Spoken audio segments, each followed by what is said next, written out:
Shalom, jemaat yang terkasih. Sebelum kita memasuki persekutuan kita dengan Tuhan dalam ibadah kita pada minggu ini, marilah kita persiapkan hati dan pikiran kita. Marilah kita berdoa dalam hati kita masing-masing. Kita berdoa.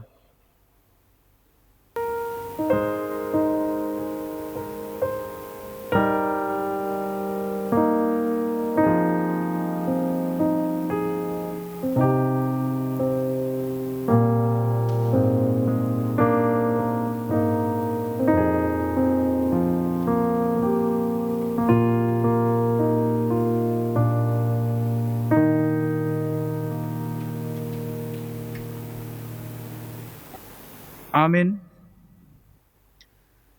Jemaat yang dikasihi Tuhan, selamat hari Minggu dan selamat beribadah bagi kita semua.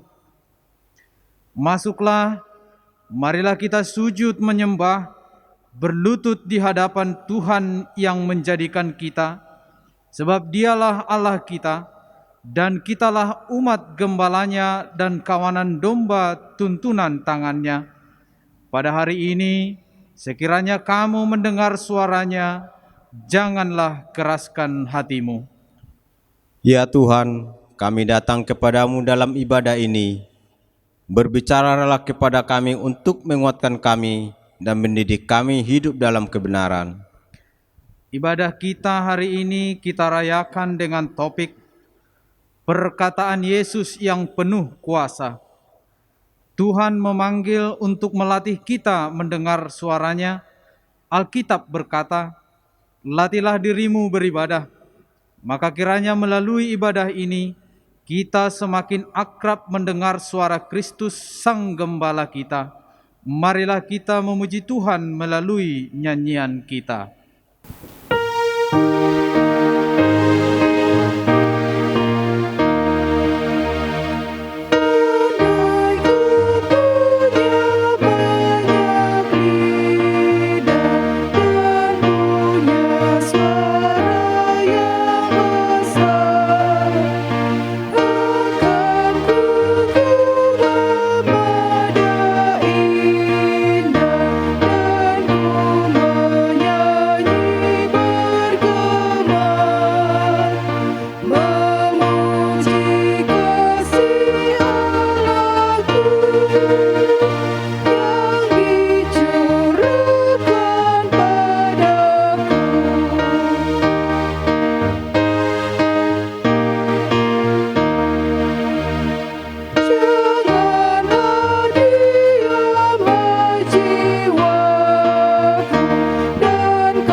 Di dalam nama Allah Bapa dan nama anaknya Tuhan Yesus Kristus dan nama Roh Kudus yang menciptakan langit dan bumi. Amin. Demikianlah kata Tuhan Yesus, "Marilah kepadaku semua yang letih lesu dan berbeban berat, aku akan memberikan kelegaan kepadamu. Pikulah kuk yang kupasang dan belajarlah kepadaku, karena aku lemah lembut dan rendah hati, dan jiwamu akan mendapat ketenangan. Haleluya.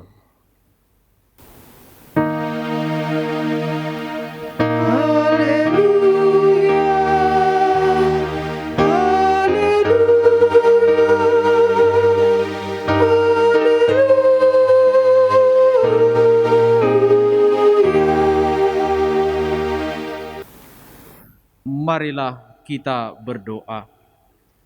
Ya Allah Bapa, Engkau adalah pencipta dan penopang kehidupan kami. Terima kasih untuk kelelahan selama 6 hari, dan terima kasih untuk 1 hari istirahat yang Tuhan sediakan bagi kami. Melalui ibadah ini, kiranya jiwa kami mendapat kesegaran dari Tuhan. Ya Yesus Kristus, Engkaulah sinar terang kebenaran yang menerangi seluruh umat manusia. Melalui firman-Mu yang berkuasa, Engkau menolong kami melewati berbagai rintangan dalam hidup ini, dan Engkau juga menguatkan kami untuk melakukan perbuatan-perbuatan baik. Kiranya melalui ibadah ini, kami semakin mengenal Tuhan dan kuasa firman-Mu, agar firman-Mu benar-benar bekerja dalam kehidupan kami. Ya Roh Kudus, ajarlah kami senantiasa untuk melakukan kehendak Tuhan, agar kami dapat berbuah di dalam Tuhan dan setia sampai Tuhan menjemput kami kelak. Dalam Tuhan Yesus Kristus kami berdoa. Amin.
Dengarlah hukum Tuhan yang ditetapkan untuk kita pada Minggu Septuagesima hari ini, tertulis dalam kitab 2 Timotius 3 ayat 16 sampai 17.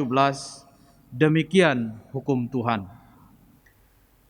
Segala tulisan yang diilhamkan Allah memang bermanfaat untuk mengajar, untuk menyatakan kesalahan, untuk memperbaiki kelakuan, dan untuk mendidik orang dalam kebenaran. Dengan demikian, tiap-tiap manusia kepunyaan Allah diperlengkapi untuk setiap perbuatan baik. Demikianlah hukum Tuhan.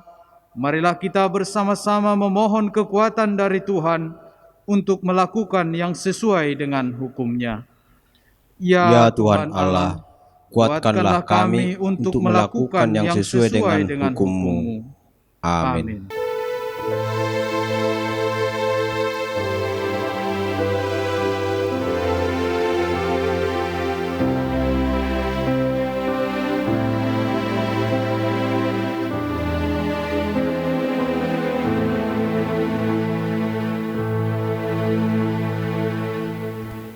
Di muka Tuhan Yesus, betapa hina diriku, ku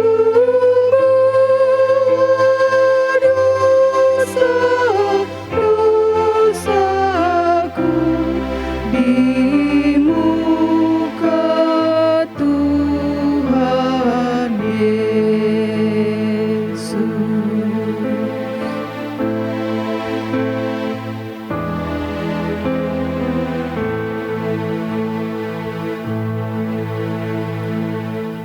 Di muka Tuhan Yesus tersungkur karena dosaku, ku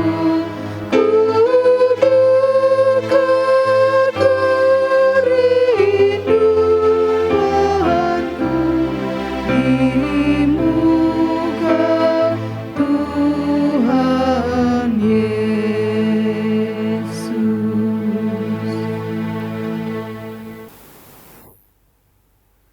Marilah kita mengaku segala dosa-dosa kita di hadapan Tuhan. Marilah kita berdoa. Ya Bapa di dalam surga, kami umat-Mu yang berdosa ini datang ke hadapan Tuhan untuk mengaku segala dosa-dosa kami di hadapan-Mu. Dalam kehidupan ini firman-Mu selalu kami dengarkan, namun sering sekali firman itu jatuh di pinggir jalan ataupun di semak belukar dalam kehidupan kami. Sebab ketika mendengar firman itu, hati kami dipenuhi oleh berbagai kekhawatiran dan tekanan hidup. Kami juga sering merasa telah memahami firman Tuhan, sehingga kami menerimanya begitu saja tanpa benar-benar menggumulkannya dalam kehidupan kami. Akibatnya, firman Tuhan berlalu begitu saja dengan sia-sia. Firman yang berkuasa itu tidak benar-benar bekerja dalam hidup kami. Untuk itu, kami memohon di hadapan-Mu ya Tuhan. Ampunilah kami ya Tuhan, biarlah kiranya hati kami terbuka untuk mendengar, menggumulkan dan melakukan firman-Mu, supaya kami semakin mengenal kehendak Tuhan dan menjalaninya dalam kehidupan kami. Ya Tuhan, kami juga mengaku bahwa dalam kehidupan ini kami lebih banyak berbicara daripada mendengarkan. Hal ini juga kami lakukan dalam hubungan kami terhadap Tuhan. Kami sering berdoa dan menyampaikan segala keluhan dan permohonan kami. Namun kami tidak benar-benar serius untuk diam sejenak dan mendengarkan Tuhan berbicara kepada kami. Kami tidak membiarkan jiwa kami dipenuhi oleh kuasa perkataan Tuhan. Akibatnya, dalam kehidupan ini kami sering lelah dan jiwa kami mengalami kekeringan. Untuk itu kami memohon. Penuhilah hati dan jiwa kami dengan kasih-Mu ya Tuhan. Segarkanlah kami dengan kebenaran firman-Mu, agar perkataan yang penuh kuasa itu menguatkan kami menjalani kehidupan yang berat seperti saat ini. Ya Allah Bapa kami yang di sorga, Engkau mengampuni dosa kami orang yang hina dan tercela ini di dalam anak kesayangan-Mu. Kasihanilah kami orang yang berduka cita dan berdosa ini. Nyatakanlah di dalam hati dan jiwa kami akan keampunan dosa kami. Karuniakanlah Roh Kudus bagi kami untuk menguatkan, meneguhkan, dan menetapkan hati kami, agar kami tidak goyah dalam menghadapi tantangan dan godaan dalam hidup ini. Ajarlah kami ya Tuhan untuk senantiasa mempersembahkan tubuh, roh dan jiwa kami hanya kepadamu saja, sebagai korban yang hidup dan kudus, oleh karena anakmu, Tuhan Yesus Tuhan kami. Amin.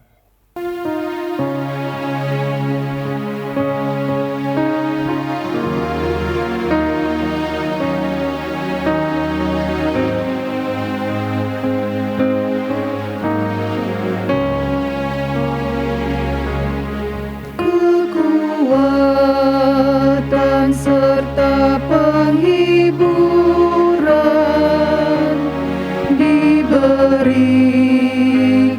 Tuhan padaku. Tiap hari aku dibimbingnya, tiap jam dihibur hatiku, dan sesuai dengan hikmat Tuhan, ku diberikan apa yang perlu, suka dan derita bergantian, memperkuat imanku.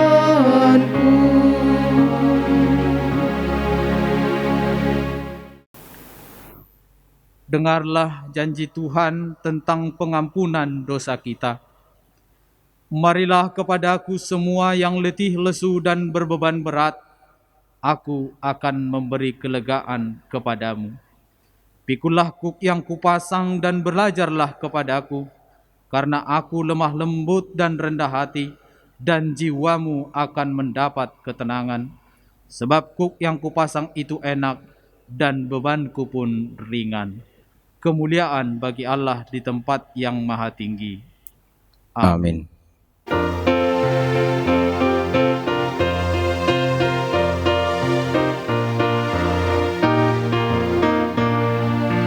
Dulu aku jauh-jauh dari jalan Tuhan, orang yang terhilang serta penuh dengan dosa. Tiba-tiba ku dengar suara Tuhan memanggilku.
Marilah kita mendengar firman Tuhan yang ditetapkan menjadi epistel pada Minggu Septuagesima hari ini, yang tertulis dalam Mazmur 111 ayat 1 sampai 10.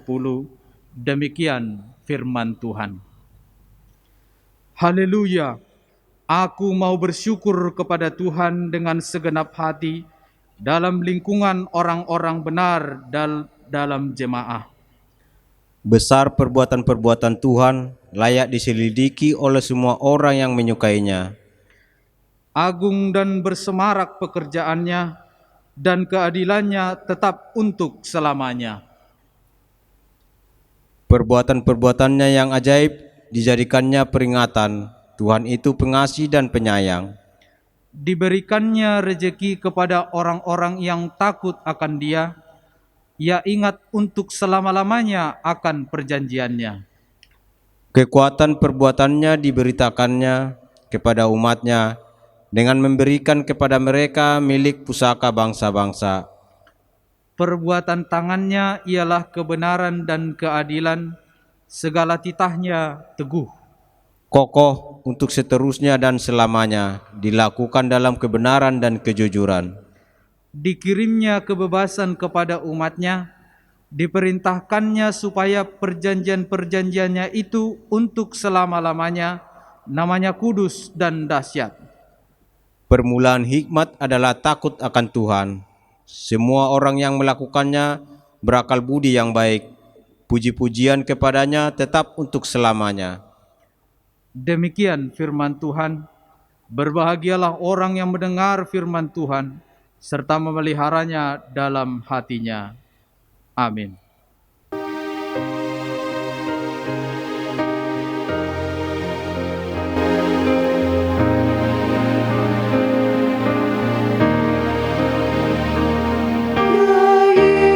Yesusku berjanji setia padamu. Ku pinta Kau selalu dekat ya Tuhanku, di kancah pergumulan jalanku tak sesat, karena Engkau temanku, pemimpin terdekat.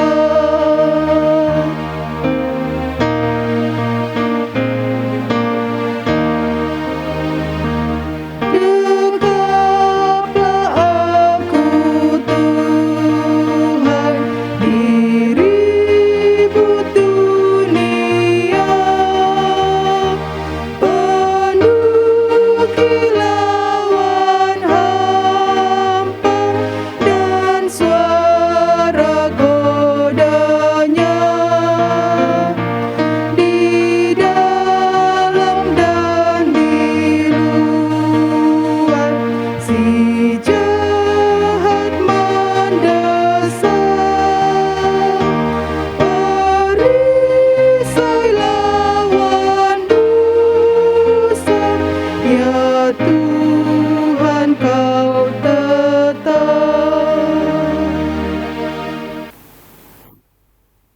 Marilah kita bersama-sama mengaku iman kepercayaan kita. Sebagaimana teman-teman seiman di seluruh dunia, marilah kita bersama-sama mengucapkannya. Aku percaya kepada Allah, Bapa yang Maha Kuasa, Khalik langit dan bumi. Aku percaya kepada Yesus Kristus, Anaknya yang tunggal Tuhan kita, yang dikandung daripada Roh Kudus, lahir dari anak darah Maria, yang menderita sengsara di bawah pemerintahan Pontius Pilatus, disalibkan, mati dan dikuburkan, yang turun ke dalam kerajaan maut. Pada hari yang ketiga, bangkit pula dari antara orang mati, naik ke surga, duduk di sebelah kanan Allah, Bapa yang Maha Kuasa. Dari sana akan datang kelak untuk menghakimi orang yang hidup dan yang mati. Aku percaya kepada Roh Kudus dan adanya satu gereja yang kudus, persekutuan orang kudus, pengampunan dosa, kebangkitan daging, dan hidup yang kekal. Amin.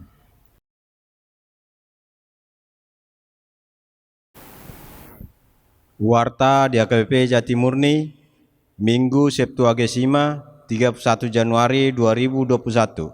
Yang pertama, nama minggu. Nama minggu kita hari ini Minggu Septuagesima.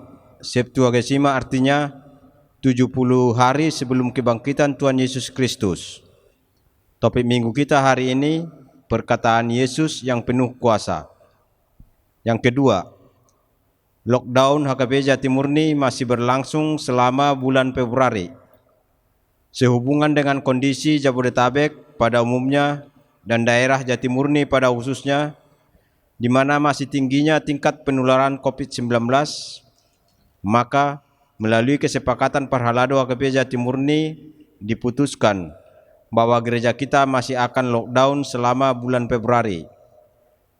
Masa lockdown 2 bulan ini diharapkan bisa benar-benar membantu program pemerintah memutus penyebaran COVID-19 di daerah kita. Jika Tuhan berkehendak, gereja kita HKBP Jatimurni akan benar-benar beribadah secara offline pada minggu pertama bulan Maret. Kiranya selama masa PSBB ketat ini, kita semakin dimampukan untuk beradaptasi dengan protokoler new normal. Sehingga ketika situasi sudah memungkinkan, kita akan siap untuk beribadah secara offline. Marilah kita berdoa agar pandemi COVID-19 ini bisa segera berlalu. Amin. 3. Jemaat yang sakit. Gereja mengajak seluruh jemaat untuk mendoakan saudara kita yang sedang sakit. A. Inang Nyonya Raja Guguk Boru Toga Torop, Jemaat Wik Jerusalem. B. Amang BE Sidabutar, Inang Boru Gultom dan Bonardo Sidabutar, Jemaat Wik Sion. C. Inang Nyonya Situa Mhael Tobing Boru Manik, Jemaat Wik Nasaret. D. Keluarga Amang P Sagala Boru Habian, Jemaat Wik Nasaret. E. Keluarga Amang Mandu Sinaga, Inang Boru Simajutak, Jemaat Wik Bethlehem. Kiranya Tuhan memberikan kekuatan dan juga kesembuhan bagi saudara kita yang sedang sakit. Amin. 4. Ucapan selamat ulang tahun. Parhalado dan seluruh jemaat HKBP Jatimurni mengucapkan selamat ulang tahun dan ulang tahun perkawinan kepada jemaat yang berulang tahun dari tanggal 1 sampai 7 Februari 2021. Nama-nama yang berulang tahun dapat kita lihat di warta jemaat yang dikirim ke grup WA WIK masing-masing. Demikianlah warta jemaat di gereja kita minggu ini. Kiranya Tuhan memberkati pelayanan dan persembahan di gerejanya. Amin.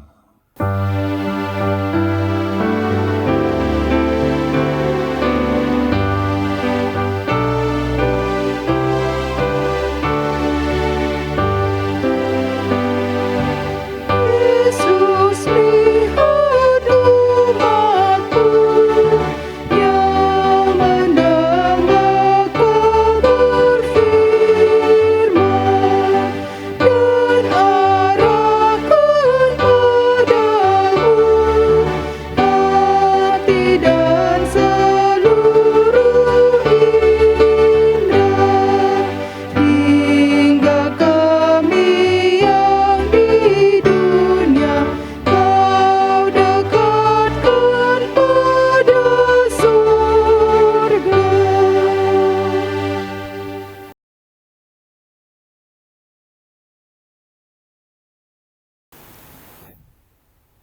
Damai sejahtera Allah yang melampaui segala akal, itulah yang memelihara hati dan pikiran saudara di dalam Kristus Yesus Tuhan kita. Amin. Shalom, selamat hari Minggu bagi kita semua. Firman Tuhan bagi kita pada Minggu Septuagesima hari ini tertulis dalam Injil Lukas pasal 4 ayat 31 sampai dengan ayat yang ke-37. Demikianlah firman Tuhan.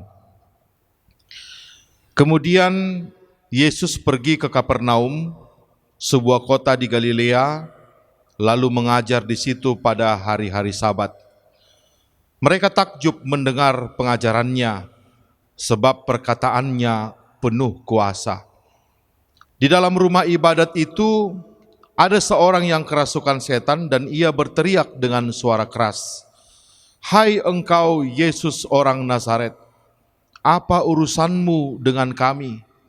Engkau datang hendak membinasakan kami? Aku tahu siapa engkau, yang kudus dari Allah." Tetapi Yesus menghardiknya, katanya, "Diam, keluarlah daripadanya."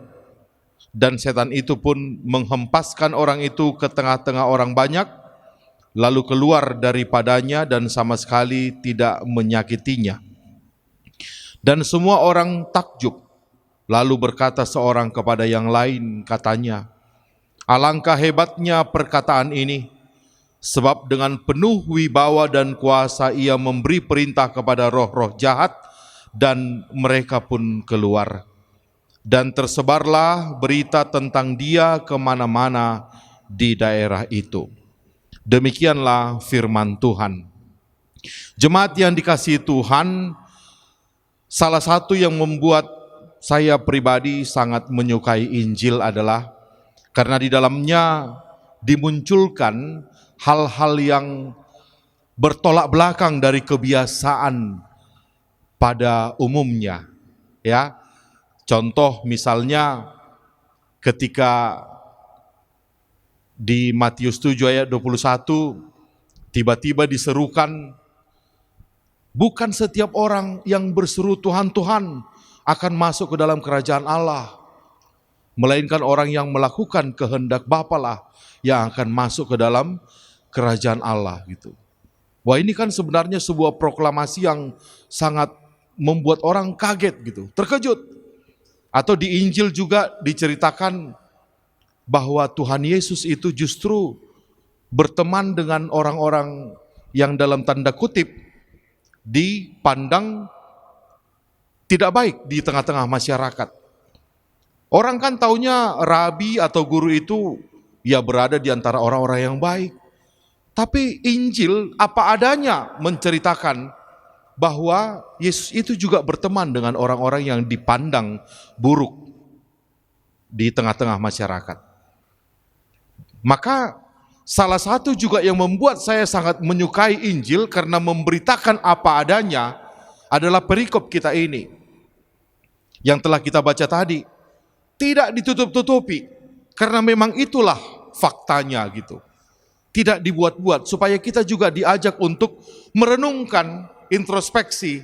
Nah, mari kita lihat apa yang diceritakan tadi di perikop yang kita baca. Kalau kita lihat di ayat ke-33, di situ dikatakan, di dalam rumah ibadat itu ada seorang yang kerasukan setan, dan malah dia berteriak dengan suara keras. Nah, inilah apa adanya Injil. Apa adanya Injil yang membuat atau mengajak kita untuk merenungkan dalam-dalam. Bapak Ibu Saudara-saudara, dengan tegas Injil tadi mengatakan, di dalam rumah ibadat, dan malah di tengah rumah ibadat itu Yesus sedang mengajar, ya. Bukan pendeta, bukan manusia lain, bukan. Ini Yesus yang sedang berada di tengah-tengah rumah ibadat itu. Di situ pun setan berada. Ini mau mengatakan apa kepada kita? Ini mau mengatakan kepada kita bahwa hati-hati. Keberadaan kita di tengah-tengah rumah ibadat tidak menjamin bahwa kita secure atau clear dari roh-roh jahat. Ya, dan mungkin ini juga bisa kita rasakan dalam kehidupan bersama di tengah-tengah jemaat. Malah orang yang di tengah-tengah rumah ibadat itu yang bisa dirasuki oleh setan. Dan malah dia yang bersuara keras untuk menentang Tuhan. Dan Injil juga terus terang mengatakan bahwa justru kelompok atau orang yang paling sering berdebat dengan Kristus, ya, atau termasuk Tuhan Yesus sampai mengatakan, oke, dengarkan khotbah mereka tapi perilaku mereka jangan ditiru. Itu adalah orang-orang Farisi, orang-orang yang akrab dengan firman Tuhan. Maka di sini ini perlu menjadi renungan bagi kita, orang-orang yang rajin beribadah, orang-orang yang bergaul dengan firman Tuhan. Jangan sampai ada perasaan dalam diri kita bahwa kita aman dari roh-roh jahat. Itu sebabnya 1 Petrus 5 mengatakan, berjaga-jagalah selalu. Sebab roh jahat itu seperti singa yang menganggam dan siap menerkam musuhnya kalau kita lengah. Ya. Maka kemudian di ayat 35, ayat 34 ya, ayat 34, kemudian setan itu duluan yang malah menyerang Yesus, dan dia mengatakan, apa urusanmu dengan kami, hai engkau yang kudus dari Allah, apakah kau mau membinasakan kami? Nah ini lagi yang menarik, setan itu digambarkan di sini justru dia sangat mengenal Yesus. Atau mungkin jangan-jangan setan itu lebih mengenal Yesus daripada kita. Tapi ini yang perlu kita renungkan juga. Setan itu justru tahu banyak tentang Yesus, ya. Maka di sini kita bisa melihat sebenarnya ada dua pengenalan akan Yesus.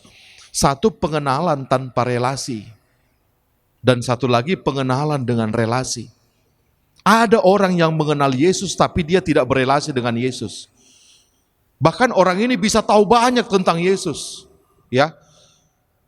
Tapi ada orang yang mengenal Yesus dan pengenalan itu dilakukan dalam relasi.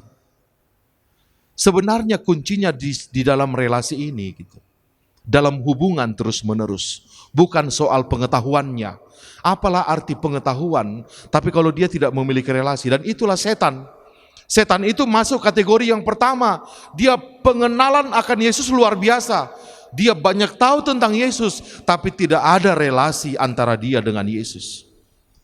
Dan di sini yang menarik dikatakan, setan justru bersaksi ya, hai engkau yang kudus dari Allah.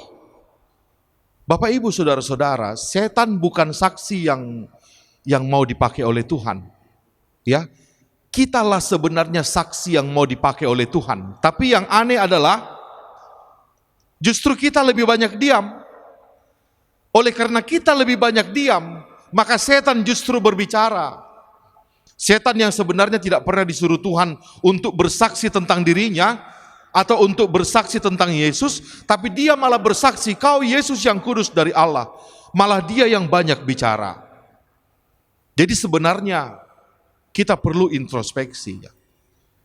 Setan tidak disuruh bersaksi, tapi dia banyak bicara. Umat Tuhan yang disuruh bersaksi, yang seharusnya bersaksi, tapi lebih banyak diam. Akhirnya setan yang berbicara. Oleh sebab itu, mari kita renungkan, Bapak Ibu Saudara-saudara, agar jangan waktu kita diam jangan dimanfaatkan oleh setan untuk bersaksi. Mari kita melakukan kesaksian. Tapi kesaksian itu bukan cuma soal konten ya, bukan cuma soal perkataan, bukan. Tapi yang lebih penting dari kesaksian adalah soal perbuatan. Ini ada cerita yang menarik tentang dua tipe juru kampanye. Yang satu melakukan kampanye dengan cara yang positif, yang satu melakukan kampanye dengan cara negatif. Mari kita lihat nanti mana yang lebih efektif. Nah, yang pertama dia dari partai A. Dia berkampanye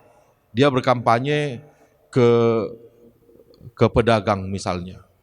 Kemudian dia melakukan simpatik, dia membeli sembako, bahkan dia membeli dengan harga yang lebih tinggi dari yang ditawarkan oleh pedagang. Kemudian malah dia membagi-bagi lagi benda-benda yang bisa dipakai, begitulah ya. Dan kemudian di akhirnya nanti dia mengatakan pilihlah partai A gitu. Kemudian setelah itu datanglah juru kampanye yang kedua. Nah, yang dia lakukan justru kebalikan dari yang lakukan yang pertama. Dia justru melakukan tindakan-tindakan yang bukan mendatangkan simpatik, tapi justru mendatangkan kemarahan orang-orang di pasar itu. Dia berteriak-teriak, dia malah berdebat, berapa harga ini? Wah, ini terlalu mahal, kalian yang melilit masyarakat, harga ini seharusnya di sini, kalian pembohong gitu, sampai seluruh pasar itu marah, ini orang kenapa ini? Kemudian di akhir dari kampanye negatifnya itu, dia mengatakan pilihlah partai A. Nah, dia juga mengatakan pilihlah partai A. Nah, mana lebih efektif kampanyenya? Maka kita bisa mengatakan, orang akan meninggalkan partai A karena keburukan juru kampanye yang kedua. Padahal sebenarnya dia dari partai B. Daripada memilih partai A oleh kampanye yang pertama yang positif itu. Dari cerita ini saya mau mengatakan begitu hebatnya kampanye yang negatif. Maka ketika kita bersaksi tentang Yesus, jangan cuma konten. Tapi di sisi lain justru kita melakukan tindakan-tindakan negatif yang justru bersaksi yang membuat orang malah menjauhi Yesus gitu.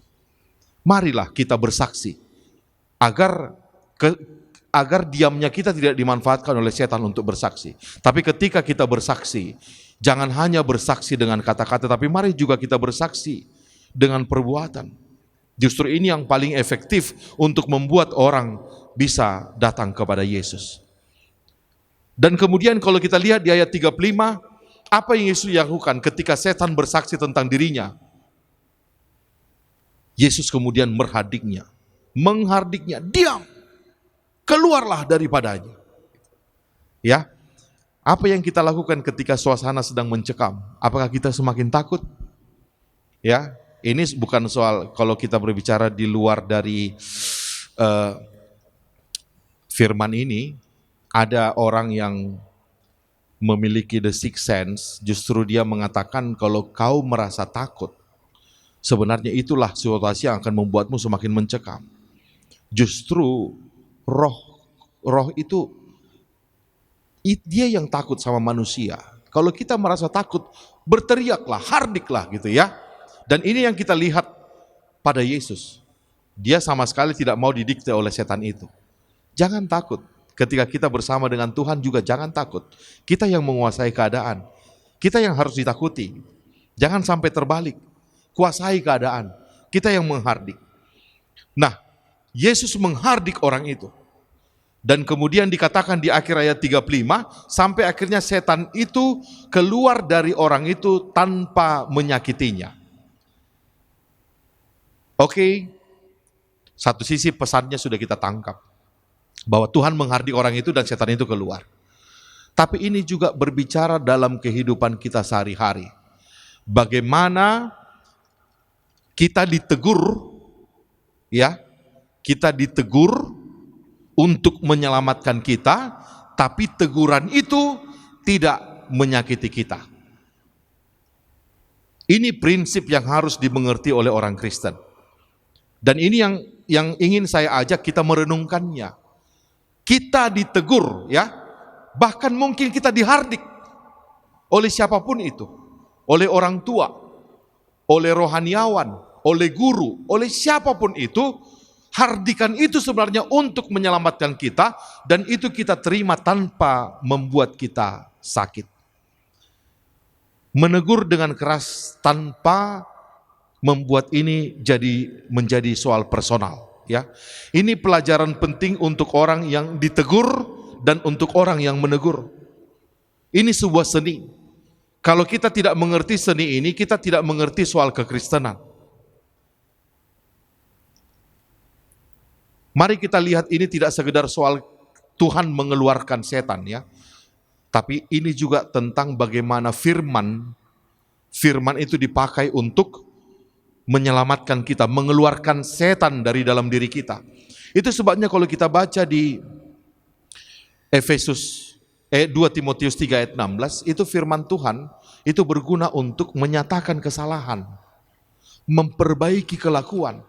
Jadi memang firman tidak melulu firman tidak terutama ditujukan kepada orang yang sehat. Yesus saja sudah mengatakan aku datang untuk orang yang sakit. Jadi firman itu sebenarnya pertama sekali dipakai untuk menyatakan kesalahan kita. Memang itu tujuannya. Pertama sekali yang disentil adalah kesalahan kita. Ini firman soal teguran. Nah, bagaimana kita bisa menerima seni yang ditegur tidak merasa disakiti dan yang menegur juga tidak menyakiti. Dan inilah yang mau dikatakan di ayat 35. Tuhan bisa mengeluarkan setan itu dari diri orang itu tanpa menyakitinya. Maka Galatia 4 ayat 16, di situ juga Rasul Paulus mengatakan, apakah dengan menyatakan kebenaran padamu, aku telah menjadi musuhmu? Ya, sekali lagi saya ulang, di Galatia 4 ayat 16, di sini Rasul Paulus mengatakan, apakah dengan menyatakan kebenaran padamu, aku telah menjadi musuhmu? Sekali-kali jangan. Nah, bagaimana firman itu bisa mengorek setan dari dalam diri kita? Siapapun yang menyampaikannya tanpa harus menyakiti kita. Ini seni yang harus kita pelajari. Baik bagi kita yang ditegur maupun bagi kita yang menegur, ya. Setan yang ditegur itu keluar dan orang itu sama sekali tidak disakiti. Bukan hanya tidak disakiti, tapi malah dia disembuhkan. Nah, kita susah ditegur itu, kita langsung tersakiti. Dan itu yang membuat kita tidak pernah bisa disembuhkan. Ya, maka mari kita belajar dari sini juga.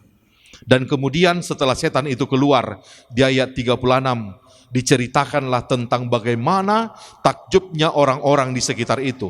Orang-orang yang melihat itu kemudian mengatakan, alangkah hebatnya perkataan ini. Nah, perhatikan Bapak Ibu Saudara-saudara, apa yang mereka takjubi? Yang mereka takjubi adalah firman itu. Alangkah hebatnya perkataan ini. Mereka tidak takjub, ini bukan soal mukjizatnya. Mereka tidak mengatakan alangkah hebatnya mukjizat ini. Atau mereka tidak mengatakan alangkah hebatnya penyembuhan ini, tidak. Orang-orang sendiri sadar di situ bahwa yang penting di sini bukan soal penyembuhannya. Yang penting di sini bukan soal mukjizatnya, tapi yang penting di sini adalah soal kuasa firman itu yang luar biasa sampai setan pun tunduk kepadanya. Maka di sini kita diajak untuk jangan salah fokus. Yang berkuasa adalah firman-Nya. Termasuk firman yang ada di tangan kita saat ini, Alkitab yang kita pegang. Justru itulah yang berkuasa. Justru itulah yang mau ditawarkan Allah kepada kita. Maka mari manfaatkan firman Tuhan yang telah ada di tangan kita. Bapak, Ibu, Saudara-saudara, itulah topik minggu kita hari ini. Firman Tuhan yang berkuasa. Firman yang di tangan kita itu sangat berkuasa. Sangat berkuasa. Tapi berkuasa pun firman itu bisa tidak berarti jika kita tidak dalam relasi dengan Tuhan, tidak menyembah Tuhan. Maka ini firman adalah jawaban, adalah senjata dalam kehidupan kita. Ketika kelesuan dan kemalasan hendak menguasai kita, bukalah firman itu. Maka kita akan disadarkan dan dikuatkan oleh etos kerja Rasul Paulus yang tidak mengenal kata menyerah. Dan itu akan membuat kita malu dan tergugah untuk bangkit. Ketika ketakutan menyerbu kita, bukalah firman ini. Maka keberanian Daud yang mengalahkan Goliat akan menantang kita untuk ikut bangkit. Atau perkataan Yesus yang mengatakan kepada murid-muridnya, jangan takut, aku akan menyertai engkau sampai kesudahan akhir zaman. Maka itu akan menguatkan kita. Ketika kita khawatir, cemas akan hari esok, bukalah firman. Maka Tuhan di Matius 6 ayat 30 Matius 6 akan mengatakan, jangankan engkau, burung-burung saja kupelihara. Apakah orang bisa mengurangi masalahnya hanya dengan kekhawatiran? Sama sekali tidak. Maka jangan khawatir. Burung saja kupelihara, bunga saja kudandani, apalagi engkau, kata Tuhan. Ketika kita sedang dikritik habis-habisan, bukalah firman. Maka kita akan terperangah oleh keteguhan dan kecerdasan Nehemia yang diterpa kritik yang tidak kunjung berhenti ketika dia membangun bait Allah di Yerusalem. Begitulah seharusnya kita menghadapi kritik-kritikan. Ketika kita digoda oleh nafsu yang menyerang kita, bukalah kitab Yusuf. Maka kita akan melihat bagaimana Yusuf bisa keluar dari godaan itu di rumah Potifar. Dan itu akan menolong kita terhindar dari taringnya yang tajam. Ketika kita tergoda dan menyerah, ingin mati saja, Maka bukalah kitab, maka kita akan disadarkan oleh Nabi Elia yang pernah dikejar-kejar oleh Ratu Isabel dan Raja Ahab. Maka dia akan berkata kepada kita, bangkit, aku pun pernah mengalami yang kau alami. Tapi lihatlah Tuhan begitu sangat baik, bangkitlah. Ketika kita tergoda untuk tidak setia pada iman kita, bukalah Alkitab.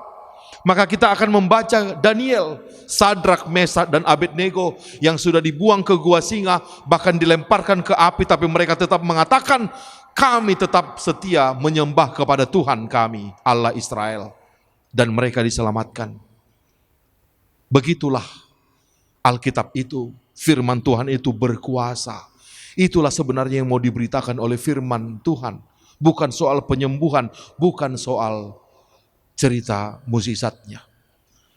Seorang ahli perang Cina, Sun Tzu, ahli perang yang legendaris, pernah mengatakan, the opportunity of defeating the enemy is provided by the enemy himself.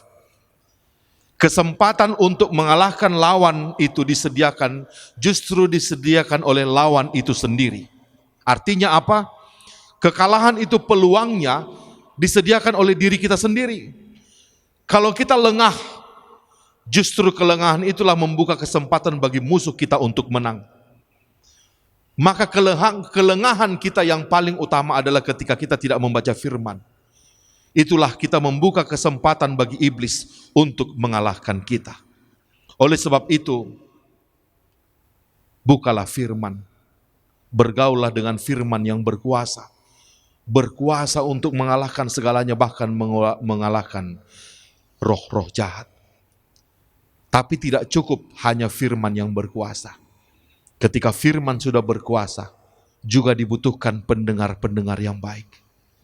Bagaimana ciri-ciri pendengar yang baik? Ada dua. Yang pertama, pendengar yang baik adalah orang yang mau berusaha untuk mempersiapkan diri sebaik-baiknya untuk mendengar.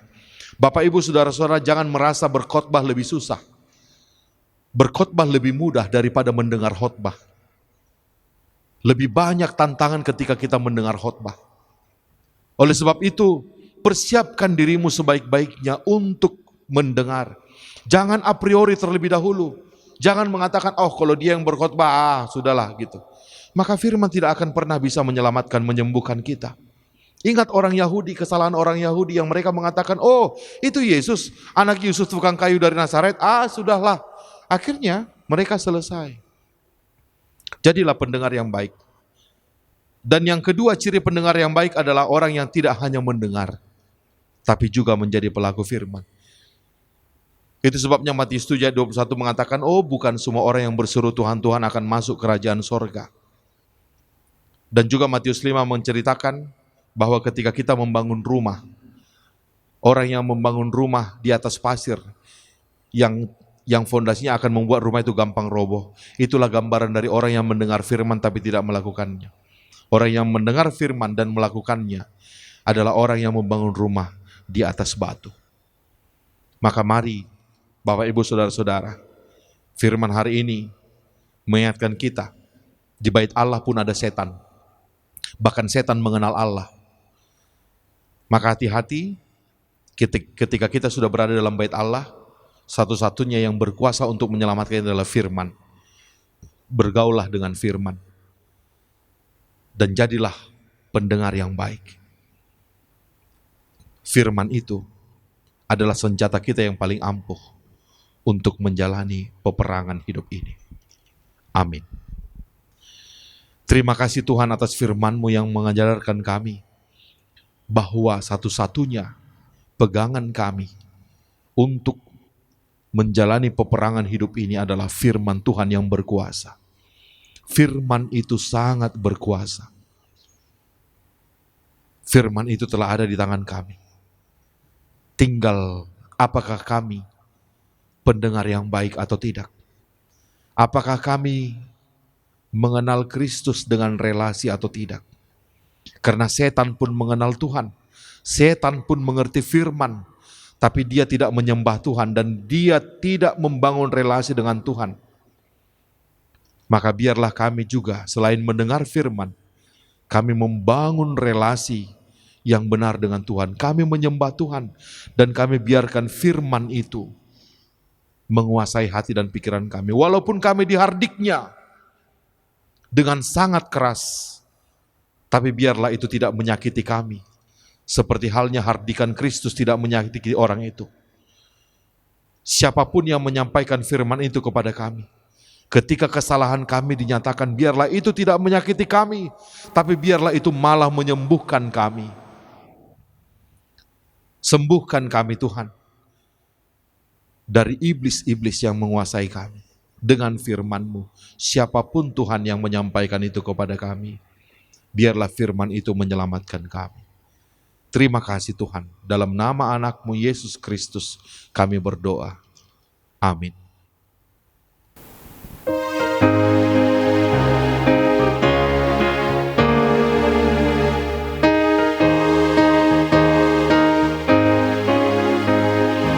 Ingat akan nama Yesus, kau yang susah dan sedih. Nama itu menghiburmu, kemana saja kau pergi. Indahlah namanya, pengharapan dunia. Indahlah namanya, surga surga yang bakal.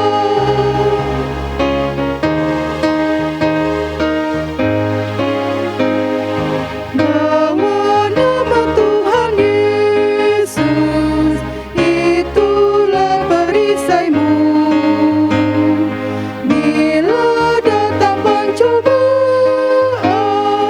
itu yang menolongmu. Indahlah namanya, pengharapan dunia. Indahlah namanya, surga surga yang bakal. Marilah kita berdoa untuk menyerahkan persembahan kita kepada Tuhan. Ya Allah Bapa kami yang di surga, kami mengaku bahwa Tuhan adalah sumber dari segala karunia yang melimpah dalam kehidupan kami masing-masing. Sebahagian daripada karunia itu kami serahkan kembali sebagai persembahan kepada Tuhan. Terimalah dan berkatilah persembahan umat-Mu ini, agar dapat kami pergunakan untuk pekerjaan dan pelayanan kerajaan Tuhan di dunia ini. Bukalah hati kami untuk mengenal betapa banyak berkat dan karunia yang kami peroleh dari Tuhan, supaya kami senantiasa bersyukur kepadamu, di dalam nama Yesus Kristus Tuhan kami. Amin. Tuhan karuniamu, roh dan jiwaku semua, nyawa juga hidupku, harta milikku semua, ku serahkan padamu untuk selama-lamanya.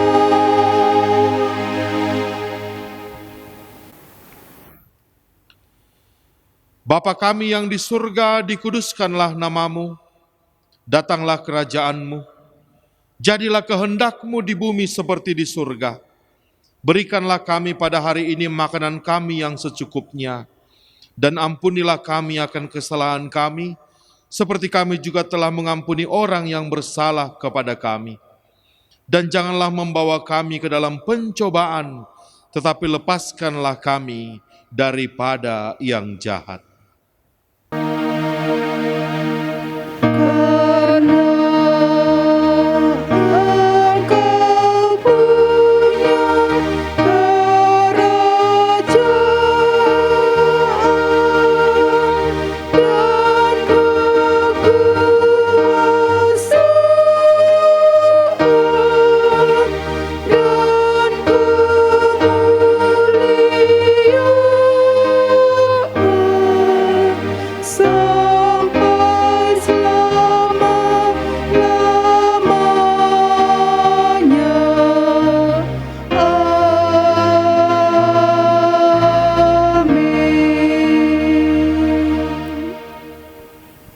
Terimalah berkat Tuhan.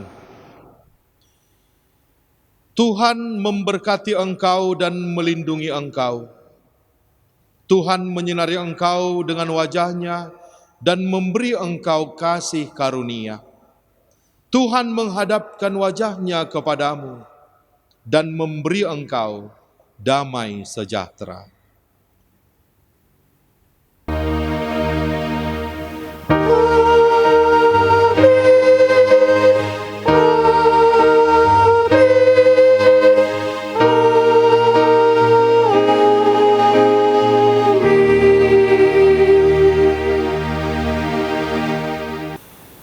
Shalom, selamat hari Minggu bagi kita semua.